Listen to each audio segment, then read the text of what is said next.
Bonjour, je m'appelle Hélène et je suis diététicienne dans le service d'oncohématologie de l'hôpital des enfants. Je m'occupe des besoins nutritionnels, de l'alimentation et des régimes particuliers des enfants qui sont suivis dans le service. Lorsqu'on a un cancer ou une leucémie, il est important de prendre régulièrement ces traitements. Il faut aussi que le corps fasse le plein d'énergie pour rester en forme et se battre efficacement contre la maladie. Mais parfois, avec les traitements ou la fatigue, on n'a plus d'appétit. Le médecin du service prescrit alors la pose d'une sonde nasogastrique. Il s'agit en fait d'un petit tuyau que l'on rentre par le nez, qui descend jusqu'à l'estomac et par lequel on peut passer des nutriments et des médicaments.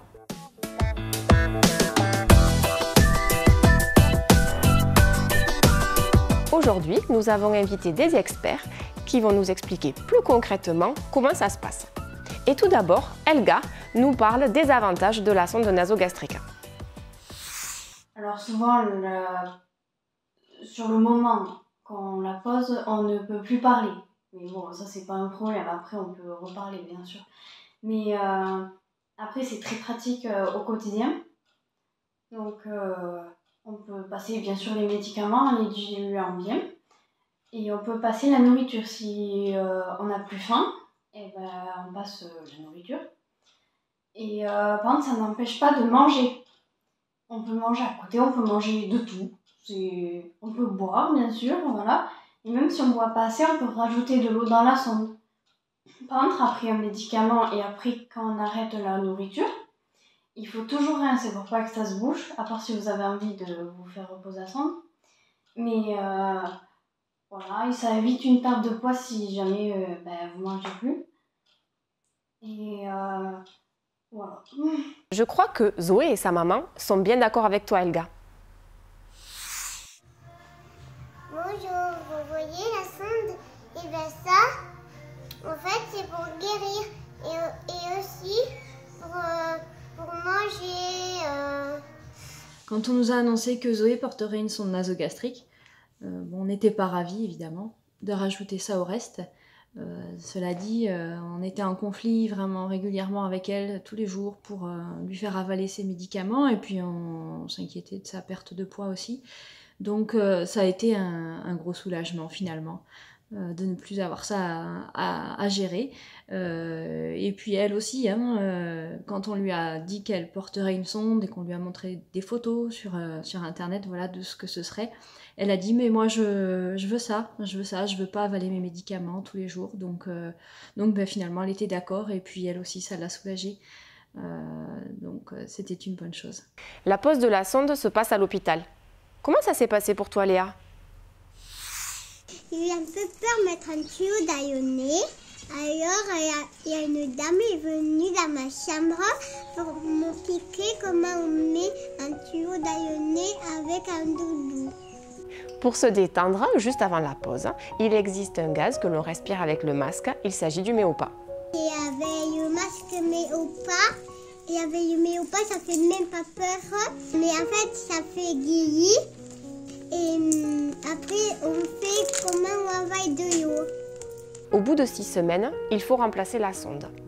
On enlève l'ancienne, toujours avec les infirmières du service, et on en met une nouvelle. L'équipe d'infirmières, d'auxiliaires était bien rodée, ça s'est passé rapidement, sans problème. C'est pas le moment le plus agréable quand il faut aller la changer, c'est sûr, mais on sait que ça se passe vite. Donc Zoé va sans appréhension. Au début, il faut s'y faire à cette sonde que l'on garde le jour et la nuit. Quand j'ai vu Léa avec la sonde, ça m'a fait bizarre. Et après, maintenant, ça me fait pas bizarre, ça va. Parce que elle est habituée, je suis habituée. Voilà. Mais une fois que la sonde est posée, on peut faire plein de choses. Quand la nutrition n'est pas branchée, Zoé aime faire des balades en vélo. Le pied là, juste le pied là. Et... Fastoche. Ou alors, essayer de battre son record personnel d'apnée. Je vais mettre la tête sous l'eau et c'est la sonde. Alors, première étape, je me bouche le nez.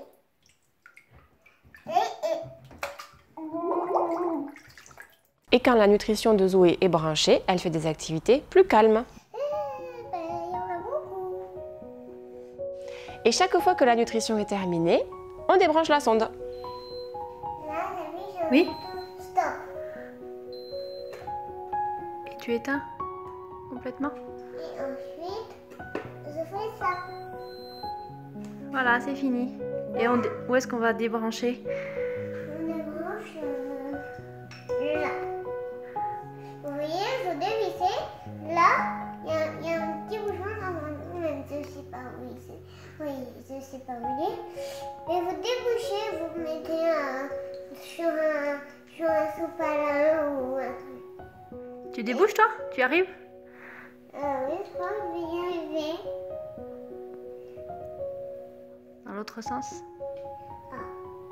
Non. Ah, c'est un peu dur. Désolée.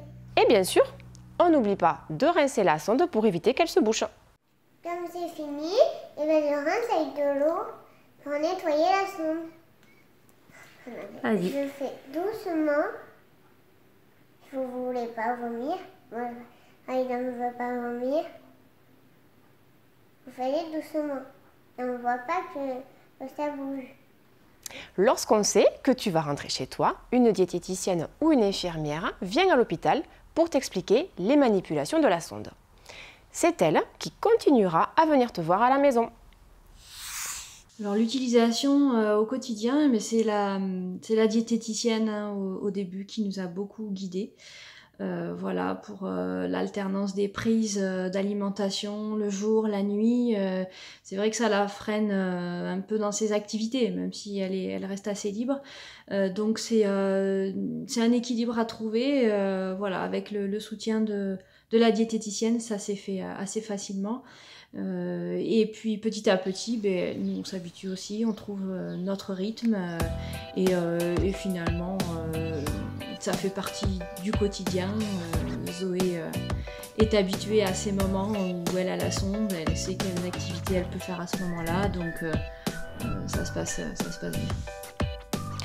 Voilà, j'espère que ces témoignages de nos experts t'ont permis de mieux comprendre la sonde nasogastrique et de quelle manière elle nous rend de grands services. Je te dis à bientôt, bye bye.